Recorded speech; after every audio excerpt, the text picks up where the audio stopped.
दोस्तों आपका बहुत बहुत स्वागत है। तो आज की इस वीडियो में हम बात करने वाले हैं फिजिक्स भौतिक विज्ञान का जो चैप्टर नंबर 1 है, इसकी थ्योरी हम पूरी ख़त्म करा चुके हैं। तो इस वाले चैप्टर से क्या होता है, 4 नंबर के क्वेश्चन बोर्ड परीक्षा 2021 में पूछे जाने वाले हैं। तो 4 नंबर के यानी एक मार्क्स के मैक्सिमम क्वेश्चन पूछे जाएंगे। तो आज की इस वीडियो में एक मार्क्स से जितने भी इंपॉर्टेंट क्वेश्चन हैं उन सबको डिस्क्राइब करके मैं आपको बताने वाला हूँ। तो वीडियो चैनल पर पहली बार आए सब्सक्राइब करना बिल्कुल मत भूलना, वीडियो को लाइक कर देना। देखिए पहला पॉइंट है वैद्युत आवेश से आप क्या समझते हो। वैद्युत आवेश क्या होता है, आपने पूरा चैप्टर पढ़ लिया, आपको पता होना चाहिए वैद्युत आवेश क्या होता है। यानी जिस मूल कारण की उपस्थिति से वस्तुओं में अन्य वस्तुओं को अपनी ओर खींचने का गुण आ जाता है उसे वैद्युत आवेश कहते हैं। जैसे ये कोई आवेश रखा हुआ है, ये कोई आवेश रखा हुआ है, अगर इन दोनों आवेशों में खींचने का गुण आ गया, जैसे ये दोनों पास में आए, चिपक गए या दूर भाग गए, तो ये जो गुण इसमें उत्पन्न हुआ, इस गुण को हम क्या कहते हैं, इस गुण के कारण यानी जिस मूल कारण की उपस्थिति से वस्तुओं में अन्य वस्तुओं को अपनी ओर खींचने का गुण आ जाता है उसे वैद्युत आवेश कहते हैं।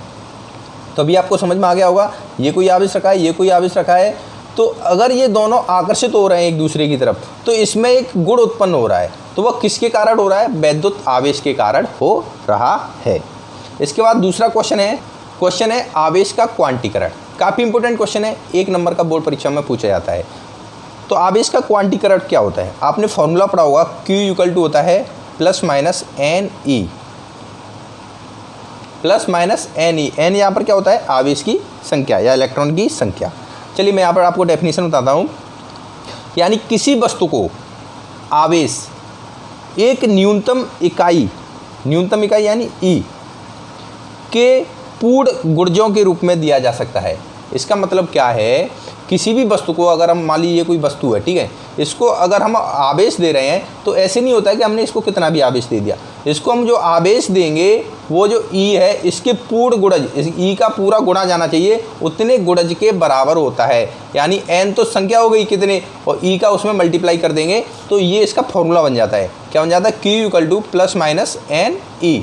ये फॉर्मूला आपको न्यूमेरिकल करने में बहुत मदद करने वाला है। आगे मैं न्यूमेरिकल सॉल्व कराऊंगा तब इस फॉर्मूले की बहुत यूज होगा। तो किसी वस्तु को आवेश एक न्यूनतम इकाई के पूर्ण गुणजों के रूप में दिया जा सकता है।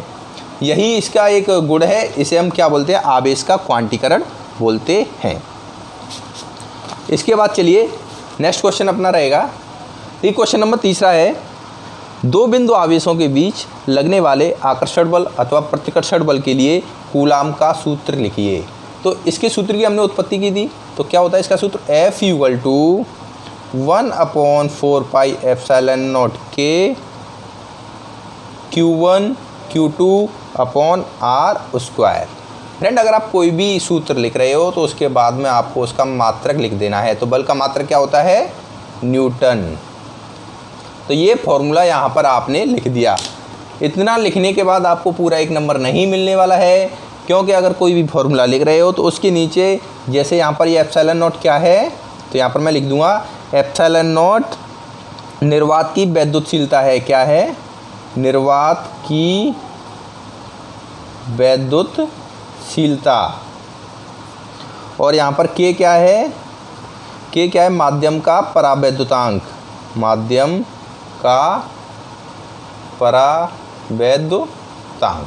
इस तरीके से कोई भी आप फॉर्मूला लिखोगे तो आपको पूरा 1 नंबर दे दिया जाएगा। इसके बाद नेक्स्ट क्वेश्चन है, क्वेश्चन नंबर 4 है, वैद्युत बल रेखाएं एक दूसरे को क्यों नहीं काटती। काफ़ी इंपॉर्टेंट क्वेश्चन है, 1 नंबर का बोर्ड परीक्षा में पूछा जाता है। तो फ्रेंड बताइए वैद्युत बल रेखाएं एक दूसरे को क्यों नहीं काटती। जैसे मान लीजिए ये कोई वैद्युत बल रेखाएं जा रही हैं, अगर ये दोनों एक दूसरे को इस तरीके से काट देंगी, देखिए पहले मैं बता देता हूँ, कोई एक वैद्युत बल रेखा जा रही है, ठीक है, अगर हमें इस बिंदु पर वैद्युत क्षेत्र की तीव्रता ज्ञात करनी है तो यहाँ पर क्या करेंगे, इस बिंदु पर हम एक स्पर्श रेखा खींच देंगे इस तरीके से। तो ये जो रेखा की डायरेक्शन होगी ये वैद्युत क्षेत्र की दिशा होती है। लेकिन यहाँ पर अगर 2 वैद्युत बल एक दूसरे को काट देंगी तो इस कटान बिंदु पर क्या होगा, 2 स्पर्श रेखाएं खींची जाएंगी। यहाँ पर सिर्फ एक ही खींची जा सकती थी, यहाँ पर 2 इस तरीके से एक हो जाएगी, एक इस तरीके से हो जाएगी। तो इस वाले बिंदु पर यहाँ पर ये 2 वैद्युत क्षेत्र की दिशाएं प्रदर्शित करेगी, जो कि कैसा है, असंभव है। तो इसलिए वैद्युत बल रेखाएं एक दूसरे को नहीं काटती हैं। तो इसका आंसर आपको किस तरीके से लिखना है, क्योंकि इस स्थिति में कटान बिंदु पर दो स्पर्श रेखाएं खींची जाएंगी जो उस बिंदु पर वैद्युत क्षेत्र की दो दिशाएं प्रदर्शित करेंगी, जो कि असंभव है। इसके बाद नेक्स्ट क्वेश्चन है, क्वेश्चन नंबर 5 है, 3.2 कूलम वाला आवेश कितने इलेक्ट्रॉन द्वारा निर्मित होगा।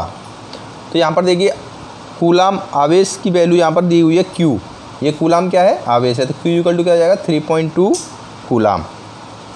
इलेक्ट्रॉन पर आवेश कितना होता है, वी नो दैट 1.6 गुणा 10⁻⁻19 कूलम होता है। तो यहाँ पर हमें आवेश की संख्या, इलेक्ट्रॉन कितने इलेक्ट्रॉन द्वारा, n की वैल्यू ज्ञात करनी है, n equal to question mark. तो अभी हमने फॉर्मूला बताया था Q equal to N E, यहाँ पर इसमें अप्लाई कर देंगे तो यहाँ से n इक्वल टू क्या हो जाएगा, E का भाग लग जाएगा Q अपॉन E। तो Q की वैल्यू 3.2, E की वैल्यू 1.6 10⁻⁻19, इससे कट जाएगा 2 बार, ये घात ऊपर जाएगी प्लस की हो जाएगी, इक्वल टू 2 गुणा 10⁻+19, इतनी वैल्यू आ जाएगी। बहुत ही सिंपल क्वेश्चन था। इसके बाद देखिए नेक्स्ट क्वेश्चन था अपना, एसआई पद्धति में निर्वात की वैद्युतशीलता की विमा लिखिए। वैद्युतशीलता की विमा लिखिए। तो इसकी विमा होती है, ये आपको याद करना पड़ेगा, m-1 L-3 T4A2। वैद्युत क्षेत्र की तीव्रता का मात्रक क्या होता है, नेक्स्ट क्वेश्चन, वैद्युत क्षेत्र की तीव्रता का मात्रक होता है न्यूटन प्रति कूलम। इसके बाद 8वां क्वेश्चन है, वैद्युत द्विध्रुव से आप क्या समझते हो। वैद्युत द्विध्रुव की आपको मैंने डेफिनेशन भी बताई थी, यानी एक ऐसा निकाय जिसमें दो बराबर परंतु विपरीत प्रकार के आवेश एक दूसरे से 2L की दूरी पर स्थित होते हैं, तो ऐसा निकाय क्या कहलाता है, वैद्युत द्विध्रुव कहलाता है। तो फिजिक्स का चैप्टर नंबर 1 का ये थे 8 इम्पोर्टेंट शॉर्ट क्वेश्चंस जो आपको करना बहुत ज़रूरी था, क्योंकि इन 8 क्वेश्चंस में 8 के 8 क्वेश्चन वेरी मोस्ट इंपॉर्टेंट हैं और इस चैप्टर से 4 नंबर के क्वेश्चन बोर्ड परीक्षा में पूछे जाते हैं। तो इनमें से ऑब्जेक्टिव भी आ सकते हैं, 1-1 नंबर के भी आ सकते हैं। तो 1-1 नंबर के क्वेश्चन सारे सॉल्व करा दिए यहाँ पर जितने भी इंपॉर्टेंट हैं। फ्रेंड, अगर आपने अभी तक हमारा टारगेट 90+ बैच ज्वाइन नहीं किया, जल्दी से जल्दी ज्वाइन कर लीजिए। इसकी फ़ीस मात्र 400 रुपये पूरे साल के लिए। इसमें आपको physics, chemistry, Hindi, English, math, bio 6 subject के इम्पोर्टेंट क्वेश्चन, उनके solution, PDF file, notes, last year 5 year के क्वेश्चन पेपर और उनके सॉल्यूशन, आपको सब कुछ मिल जाएगा मात्र 400 रुपये में। पूरे साल के लिए सिर्फ आपको एक बार ही पे करना है। तो इन सारे क्वेश्चंस को नोट कर लीजिए, नोट्स बना लीजिए और अपना रिवीजन ज़रूर कीजिए।